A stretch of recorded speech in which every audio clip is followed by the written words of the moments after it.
Hello, buddies. Happy Monday. It's 7:11, and you're watching MaddiE with MaddiE. I'm MaddiE Dawson. Welcome to another episode of myView on Books. It's episode number 36.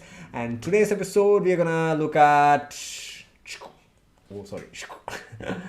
Winter Ghosts. Winter Ghost by Kate Mosse. I think I found this book on Goodreads or Amazon. I'm not sure. It popped up and I was interested in this title.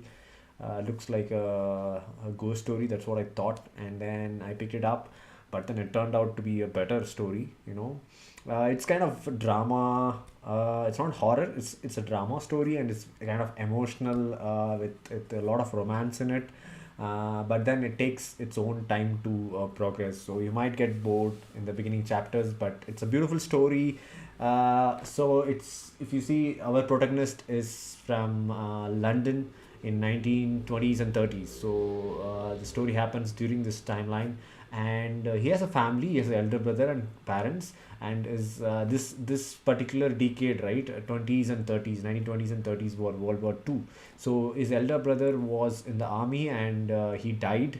That was a major loss to the family, and he was the only person who was making the whole family stick together. But then after his death, so they are just told that they could not find his body, so that means evidently that he's dead. And it becomes a huge depressing factor for him. And he doesn't have a good relationship with parents as well, because his brother was his only friend, and the only person whom he used to be very close with. And now that he's gone, he's grieving his loss. And even after 5 years, it become 1933, and still he's grieving his brother's loss, and he couldn't get over it. And he has tried multiple times suicide attempts, but he could not get through it. And he's having his own disorders, so he has been in the hospital and trying to take medications. And finally, after 5 years, he's out. So he wants to breathe fresh air, so he's roaming around. He's planning to go on a trip, roaming around France. So he's going on the mountainside, and that's when he gets into an accident. So he's all alone driving his car, and he due to a bad weather condition, the car rolls over, and it's almost off a cliff. But then he survives somehow, but the car is totally damaged, and he doesn't know what to do. And he hears voices from the mountains, and these are female voices, okay. And so he's kind of very spooked. But when he was driving also, he heard these voices, but he was not sure. He thought it's just an imagination or hallucination. But then after the accident, the voice was more from the woods and the mountains. So now the car can't be used, and he's going to a place where it is far away, at least like 100 miles, and that's where his friends is. But he's stuck in this place where the car accident happened. So he kind of treads and goes into a village called Nulle, Nulle. So he goes there, and there is a inn. And finally, when they are in the evening, when they are about to close, he goes in and asks for help. Like, I've been in a car accident, and I need a room to stay over for the night. So they say that, okay, we can help you out. For now, you can stay, and we'll treat your injuries. But for the car to be checked, we have to send someone tomorrow, not now, because already it's winter and it's night, so there'll be more storm. So they're saying that you stay tonight here, and tomorrow we'll send someone to look at the damage, whether it can be repaired or what has to be done. So he stays at the inn, and he's kind of feeling cozy, and still he's very sad. It all happened, and somehow he survived, but still he's missing his brother. And then there is this innkeeper says that there's a festival today, tonight, and it's like once in 2 years this festival happens, and you need to attend that festival. He is very hesitant at first, but then he's kind of after taking bath, he feels very energetic, and he decides to go to that festival. But already everybody in the village is already in the festival, so he's all alone. So he was been given a map where he can find that particular place where they are celebrating. So he starts walking in the night, and he's trying to figure out where is this place where where all the people in the village are celebrating. And somehow he ends up there, but there is something strange. So he gets into that huge hall. So it's like a huge hall, and that's where all the village folks are there. But everybody is wearing dresses which are very old fashioned, like 200 or 300 years before. So he's kind of getting suspicious, but then he talks to someone that innkeeper sent me.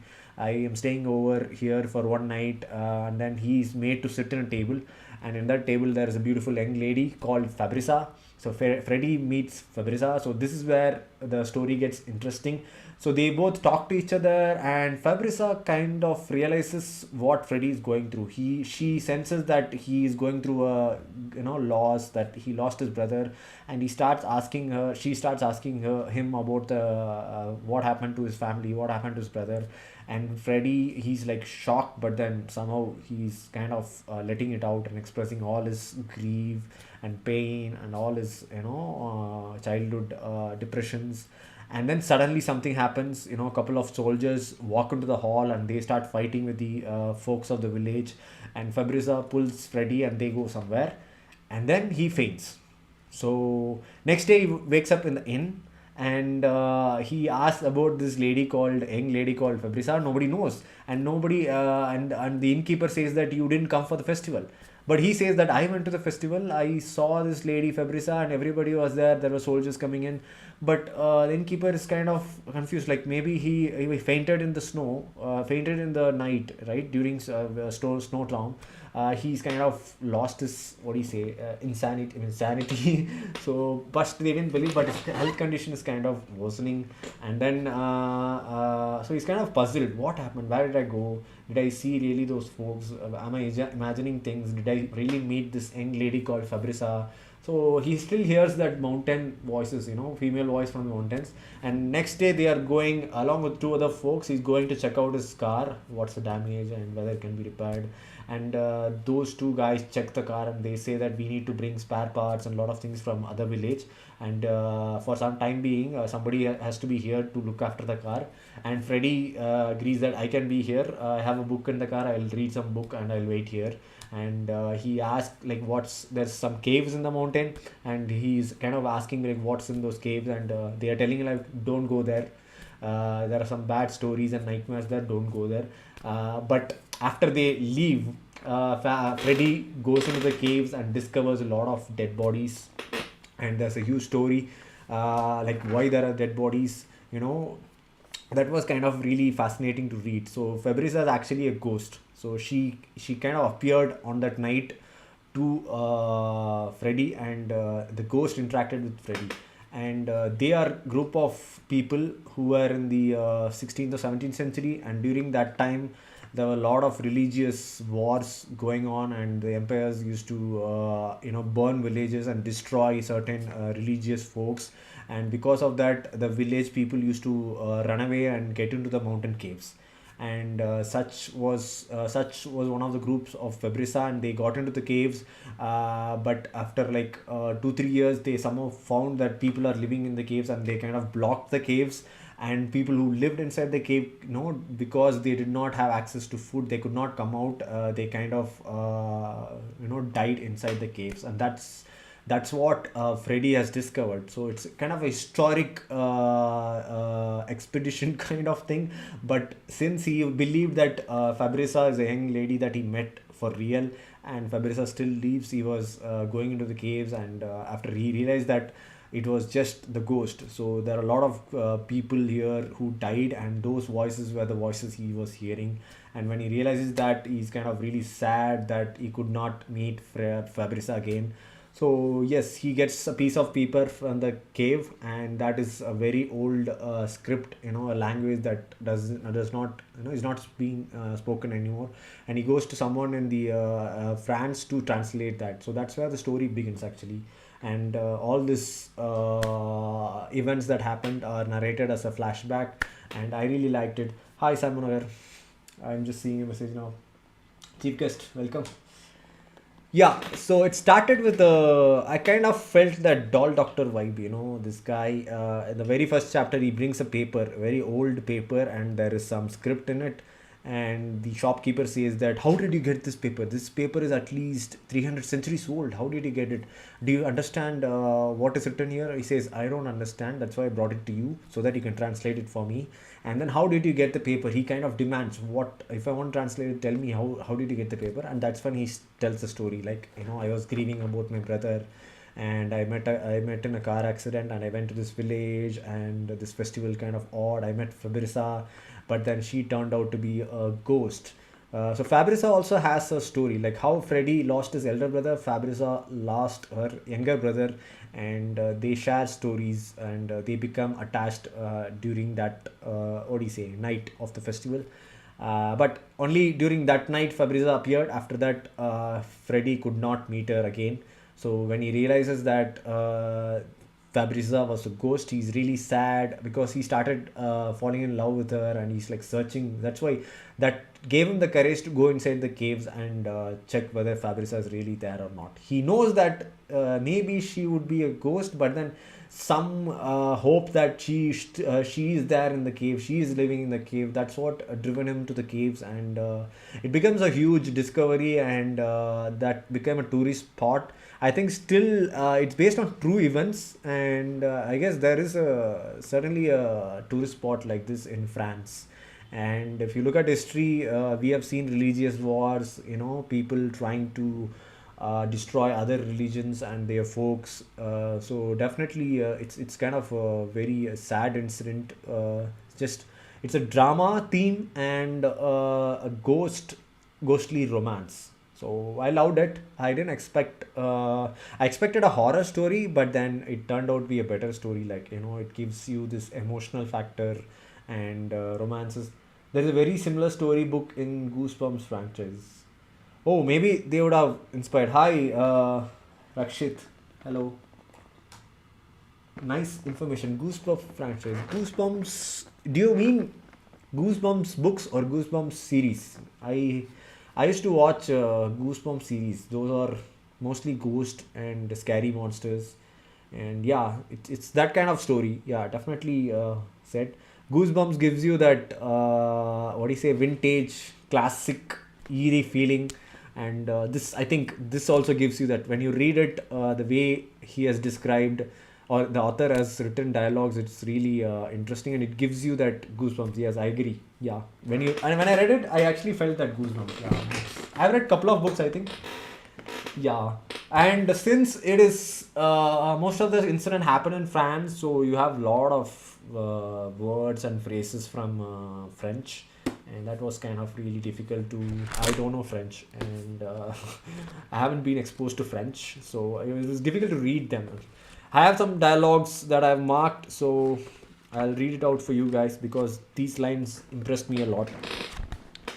Time stretches and shrinks, does not say fixed when we most need it to. So he's saying that he lost his brother, right? So he's cherishing his moments with his brother, and he says that time stretches and shrinks, does not stay fixed when he most need it to. So he wants those moments that he spent with his brother. He wants them to last long, but then no, he went to the war and there's no body recovered, so he's died. So it's a very good description of time. It does not wait for anyone. It does not get fixed. And yeah, the contrast between the feelings of sadness that had come over me when I first entered the village and this convivial gathering could not have been more marked. So after the accident, he basically walks in a path and he enters this village. So when he's entering the village, he's feeling very sad, and then after this, after he gets into the inn and takes a bath, and he decides to go to the festival. And when he's attending the festival, he's very happy. So that's what he's saying. The contrast between the feelings of sadness that had come over me when I first entered the village and this convivial gathering could not have been more marked. One more, and one last. I have marked so many dialogues. The war was not about faith, but rather territory and wealth and greed and power. I agree. I think everybody would agree. War is never about faith, and it's always about power, territory, geography, basically. How big you want, how wide you can capture, all the countries, Alexander, Napoleon, you see, and greed and power. It's always about greed, power, wealth, and territory. It's rightly said. It's one of the classic statements about war. So a lot of dialogues like this, I was really impressed, and it sets you that goosebump mood. Like Sam Manohar said, it gives you a very sad and depressing mood, but you are not depressed. you feel for the protagonist in the story. You feel for Freddy, and you root for him. You think that okay, Freddy should have been with Fabrica. They are like centuries apart. You see, Freddy is in 1920s and 30s. Fabrica is in 17th century. So basically, Fabrica should be like a great grandmother.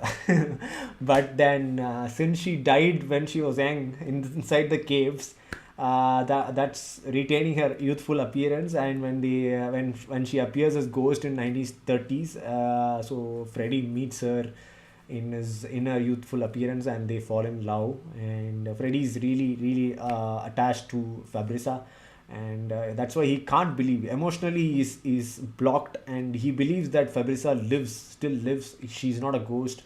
And he hears from people around that there are people inside the caves. There are war stories, religious people trying to burn villages used to fled and stay in the caves, and somehow they found out and they blocked the caves, so a lot of people died in the caves. He knows the story but still goes into the caves believing that Fabrica is there alive waiting for him. But then he finds the truth. There are skeletons and foul smelling bodies and artifacts, and finally he realizes and he faints.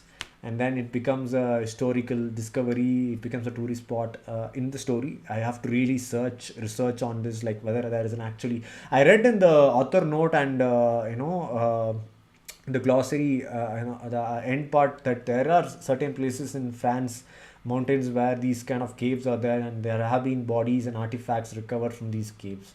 So it was really good to read. I would like to do more research on this, and it's a good story. I think they should make a movie. I'm not sure whether there's a movie already in Hollywood, because a story of this standard should it's like wanting to become a movie.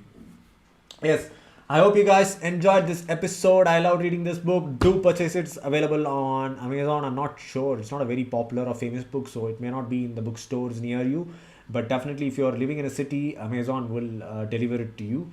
So do purchase and read it. I loved reading it, and I hope you enjoyed this episode. I'll meet you soon, another episode of myView on Books with a different book, different story, or some other content. But until then, you're watching MaddiE with MaddiE. I'm MaddiE Dawson. Bye bye. In the Goosebumps story, that boy is the ghost. Oh, somebody meets a boy and the boy is a ghost. I think it's a classic plot.